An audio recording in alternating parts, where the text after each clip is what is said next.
नमस्कार.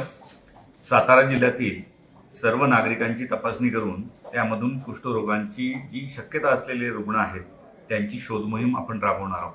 ही शोध मोहीम 17 नोव्हेंबर पासून 2 डिसेंबर या कालावधीमध्ये राबवण्यात येणार आहे. यासाठी स्वयंसेवक आणि आशाताई ग्रामीण भागातील प्रत्येक घरी जाऊन सर्व नागरिकांची तपासणी करणार आहेत. त्याचबरोबर शहरामधल्या जे लक्षणं असलेले लोक आहेत त्यांची तपासणी करणार आहेत.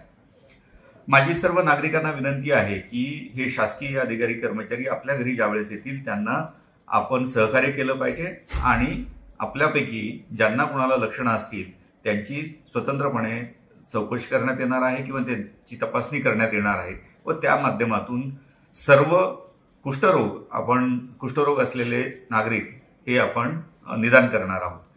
कुष्ठरोग हा आजार निदान झाल्यानंतर बहुविध औषध उपचार केल्यामुळे पूर्णपणे बरा होऊ शकणार आहे आणि पूर्णपणे बरा होऊ शकणारा आजार केवळ आपण लपवल्यामुळे आपल्या कुटुंबामध्ये त्याचबरोबर समाजामध्ये वाढत राहतो. माझी सर्व नागरिकांना विनंती आहे की या मोहिमेमध्ये आपण सक्रियपणे सहभागी व्हावं, शासकीय अधिकारी कर्मचाऱ्यांना प्रतिसाद द्यावा आणि कुष्ठरोग निर्मूलनाच्या कार्यामध्ये आपण सहभागी व्हावं. धन्यवाद.